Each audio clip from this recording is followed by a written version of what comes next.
Ahora Gracias. creo que hemos llegado al final de esta mesa y es el momento de ver, de leer algunas de sus preguntas que ya están en las cajas del chat. Queremos invitarlos a que puedan escribir sus preguntas. Voy a leer algunas que están pendientes todavía. Voy a empezar aleatoriamente. Unas preguntas para Phil. Dice Sandra Morales, sobre el uso de tipografías en la edición bilingüe. ¿Usas tipografías distintas para cada lengua? Por ejemplo, una para Mije y otra para español. Me interesa mucho lo que dijiste sobre dar el mismo trato visual a ambas lenguas. Y sobre la composición, pregunta en cuanto al diseño de la publicación bilingüe, ¿qué formato te parece más adecuado o efectivo?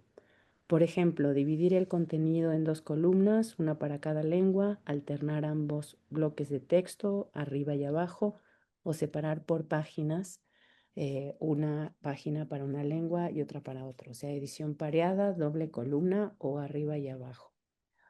Voy a hacer otras preguntas. Bueno, hay algunas preguntas que están en inglés.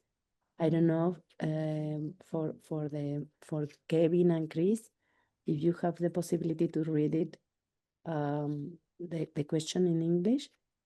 Oh, well, I will Oh, try. sure. Uh, Uh, mm, the Osage people have noted that Latin-based is mhm. okay. The Osage people have noted that Latin-based orthographies suffer interference from English language. Are there any organizations that support the creation of new indigenous scripts? Thank you, Grant. Em, no sé si, Phil, quieres responder la pregunta que te hicieron a ti. ¿Estás mudo ahora? Mm, Le envié solicitud para el audio, pero no sé si está lejos de la computadora. Si no, pasamos a la pregunta otra y a ver que se incorpore Phil. había una pregunta de Andrea Salazar que comenta, ¿conocen alguna tipografía para anotación musical de sonoridades de los pueblos originarios?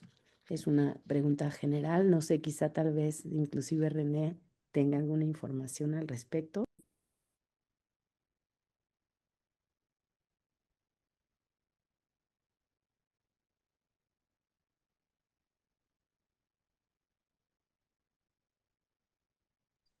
Yo digo, ¿No? Personalmente no conozco una porque al menos en Mije se utiliza el mismo sistema de partituras y solfeo que se utiliza, es decir, no existe uno diferente, sino nos enseñaron el que conocemos normalmente. Entonces, los que utilizan, pues utilizan, por ejemplo, los softwares como Sibelius o los que utilizan para escribir música, pues ya vienen integrados. Y si alguien quiere usar alguno diferente, pues usan los que ya tienen, porque no son específicos para sonoridades de estas lenguas. Ok, entonces podríamos entender que para la parte musical como tal no tenemos un problema en sí, ¿no? Podría ser para alguna lengua que no utilice ese sistema de notación musical o que tenga diferentes sonoridades. Entonces, tal vez ahí sí, o que la misma lengua sea tan tonal que incluso pudiera usarse algún sistema de notación musical, pero en el caso del MIG específicamente no sucede. Ujú. Muchas gracias, René. Hay unas preguntas para Kevin y Chris. No sé Ah, si quiere responder la pregunta de Hunt o pasamos a otra. do you want to answer the hand Oh, the sure. question about the Osage people? Oh, And yeah, I can. also we have a question And then, from Pete Kid White Hat. I'm sorry if I mispronounced. okay. last night. And then Pete's question, I'm just gonna. The question is, in English, some letters, depending on their position in a word and or what word they are in, they are pronounced differently, like the silent E. Have any communities opted to have these characteristics into their writing systems, or is every sound in the language has the same native character, and the different pronunciation of characters in a characteristic of a language that has been a writing system for 100 years or 1,000 of years? I think for myself, I'll let Manuel answer that. I think it feels, yeah. And I can do the Osage. Shall I go? Yeah. Okay. So actually, right now I'm working with the Osage Nation with Dr. Jessica Haro, who lives in Osage Nation. And we're working on new fonts, but we're also trying to answer questions about at a typographic level. But I think that the Osage script is a really great example of self-determination because Dr. Herman Mongrain Lookout invented the writing system in 2006, and now it's already, not only is it encoded in Unicode fully, but what's the important part about that is that it is, they've done the hard work to get it deeply embedded into operating systems, onto devices, and that's really a critical part. One of the biggest struggles that I've seen communities experience and that I've worked with them on is adding new characters to Unicode, but having to wait for the big three tech companies to implement the support for those characters, even font level support. There's a bit of flexibility on desktop where you can install a third-party font, and even that can have some problems. But on a tablet or a smartphone, you're in a really tight situation, like with the Heltsup characters that I mentioned. They're still not supported on any operating system platform, even though it's only 3 characters total, and they're not difficult characters to implement in a font. The naturally characters are only now comprehensively input. So I think that the reason why I'm kind of segueing around back to this question is that I think that I'm not aware of any organizations that are specifically supporting the creation of new scripts. But I think that the Osage script and their work, it worked really well because they did the work to make sure that it was deeply embedded on the operating systems, where it allowed for widespread access. The tricky thing about getting new characters added to Unicode and then a new script is another situation because it's an entire new writing system with all the language data that needs to be implemented on different platforms. And the tricky thing about that is that languages and communities are working so hard to keep the language thriving and to keep the language awake, where I think that there has to be a kind of a wait where you have to say, depending on the situation the community's in, and the community will be the best to answer that, but they have to know that it can take a long time and a lot of work and energy and investment to get it really implemented at a level enough where it can be used on an everyday basis in language revitalization. So I think that it's a bit of a double-edged thing. New scripts, and I think having one's own script is important, but I think that it can also be detrimental to language revitalization efforts if it means that adding the new script goes from having pretty good access on devices to going to having no support, and you have to advocate and really and get the script added, I would be nervous about that if I was to make a recommendation. But that's my feeling about it. But the Osage example is a good one for where it's gone really well. They're at the point now where they can actually engage in the creative level of the typographic level, because they've done all the orthographic infrastructural work. Okay. Oops. I don't know if I was supposed to hit done. Okay. Muchísimas gracias, Kevin. Hay unas preguntas para Filiberto de Sandra Morales, te las vuelvo a formular. Respecto del uso de tipografía en la edición bilingüe, pregunta si usas distintas tipografías para Mije y para español, o sea, cuáles son esas decisiones. Sobre todo porque en tu exposición hablaste del trato, de dar el mismo trato a ambas lenguas. Y sobre la composición, pregunta cuáles son tus estrategias, si son por columna, por bloque, arriba y abajo, o por columna o por página pareada. Es decir, si escoges cómo ubicar a nivel de diseño las lenguas. ¿Cómo vas tomando esas decisiones? Ok, bueno, respondo.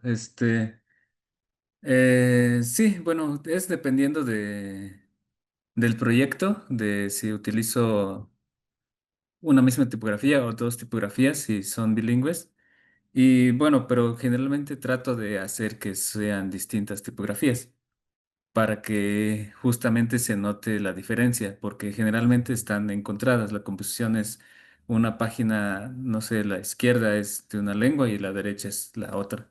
Entonces, para identificar cuál es cuál, lo que hago, lo que trato de hacer es eso, que sean distintas tipografías. Y esto, pues, para respetar ambas, que son distintas lenguas. Y pues sí, también pues en la composición pues depende también de si es mucho texto o si es poco texto. Si es poco texto, podrías fácilmente dividirlo en dos columnas y una columna ser de una lengua y la otra en la otra lengua. Pero sí, generalmente tendría que ser en tipografías distintas si es que la vista hace que se vean las dos.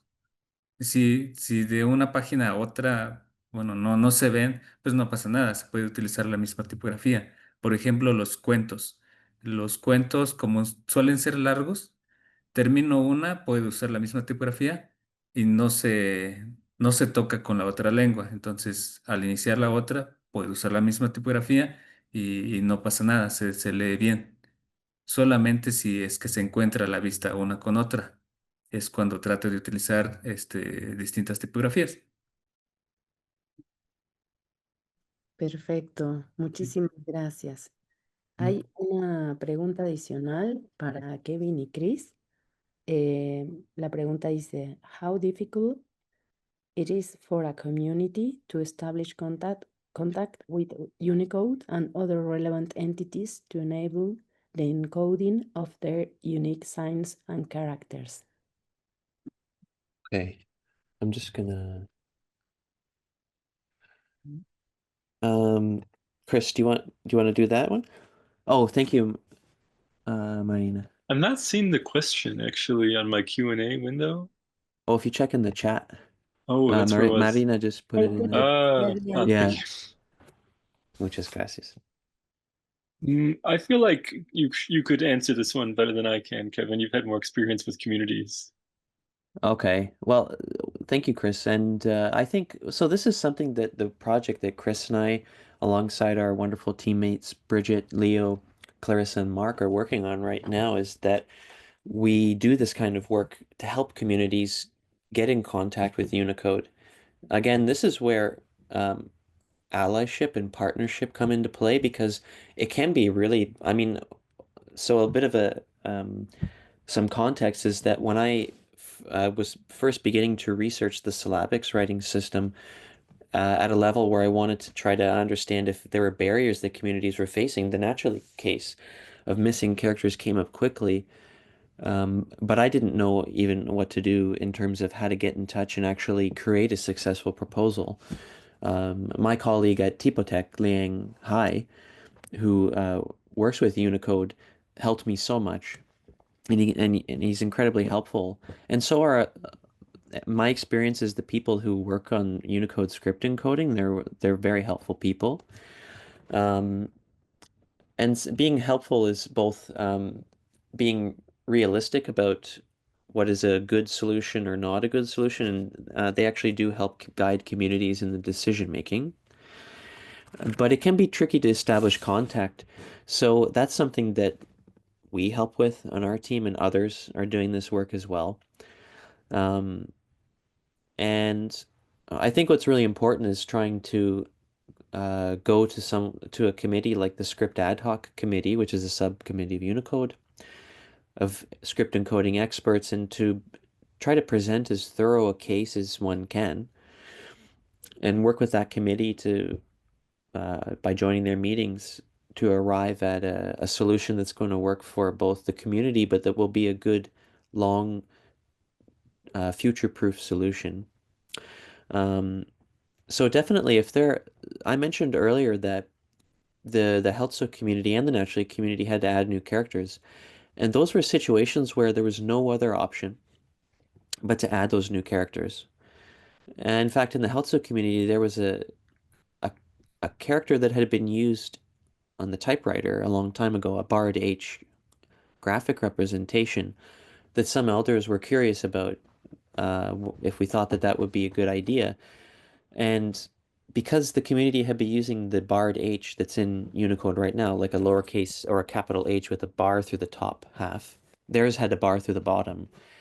In that situation, there was a totally stable character that you could choose and that has been being used for a very long time in all the, I'll call it text data. So the way people have been inputting their text in Unicode text for decades. And it doesn't make sense to switch that character, that Unicode character, because if it was important to get that typographic representation, we could draw that character differently. But from the other side, there was just no option for the capital Latin lambda or the Bard lambda that you saw. It just didn't exist. And the same thing with the Naturally community. They're just simply missing characters. So you have to get them added, and you have to go through the work to get them supported. It's just, I think that it's important to weigh the context of each case, and that's where Unicode comes in, and that's how we help. And I see Daniela has a question for Chris and I. I can, Yes, please. yeah. Okay, I'll read it. Thank you. How was the initial approach with Indigenous communities to begin this multidisciplinary project? And how did you address potential tensions or perceptions of colonialism when working with a language that is not your own? And what were, if any, the challenges you faced in doing so? And Daniela, that's a really good question. Because of course, I mean, from my own context, I'm a settler person, Canadian, and it's really I think that this is why I find that a lot of the discussions that our team has, it always keeps circling back to the importance of community partnership. And I think that's the best answer that I can give, is that our methodology on our team is just totally rooted in a partnered approach. And what it means is that we're not moving forward in any way to say definitively um, this is a character that needs to go into Unicode because I've seen it in a book that was from 1890. That's in a bit of an exaggerated case, but I think the importance is building relationships, having a dialogue about the requirements and the expectations of the community, and then following a path together where you're making the technical decisions. And we bring in a lot of the technical understanding and providing options, but we're also not saying that it has to be one way or the other. We're just guiding the process together as opposed to in separation. So I think my best answer is that everything always keeps coming back to partnership and collaboration and making decisions together. So that's how we navigate it, and that's how we've been doing it.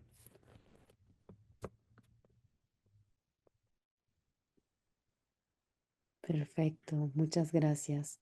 Manuel, había De una nada. pregunta que ibas tú a abordar. ¿Podrías Sí, hacerlo antes de irnos al receso? sí, la voy a contestar en español. I'm gonna answer in Spanish, so if you want to activate the interpretation. Sí, la pregunta de Pete sobre la escritura del inglés que tiene algunas letras que no se pronuncian, etcétera. Lo que sucede es que los procesos, bueno, no sé, no soy lingüista, ¿no? Pero entiendo que la escritura tiene que, dice que seleccione idioma, perdón. Em, Tiene que ver también mucho con la historia. Es un proceso largo y en muchos de los idiomas que han tenido un soporte tipográfico o de escritura, incluso pre-tipográfica, pues se han ido conformando por cientos de años, ¿no? Por ejemplo, el español tiene cerca de 1000 años de estarse escribiendo. Y muchas lenguas que no tienen tradición escrita han optado por crear ortografías que sean, quizá, digo, es una idea general, más transparentes en el sentido de emplear una relación entre fonema y grafema, ¿no? Pero no sabemos qué es lo que puede suceder después en esta evolución larga que esperamos que tenga también la escritura de muchos idiomas. Incluso hay elementos que no siempre se representan gráficamente, como el tono en algunas ocasiones, o que algunos decían representar con marcas diacríticas, otros con letras tal cual, como en el caso de la palatalización del mije, etcétera. Entonces, bueno, todos son procesos. El inglés ha tenido un proceso de muchos años y esperemos saber qué sucede también con la escritura de otras lenguas. Muchísimas gracias, Manuel, por hacer este complemento a las preguntas, a las inquietudes que han estado surgiendo a lo largo de esta mesa y que podemos retomar en la conversación al final del cierre. Los invitamos a hacer un pequeño receso, no sin antes agradecer a los panelistas. Estuvo estupenda la mesa. Gracias a todos.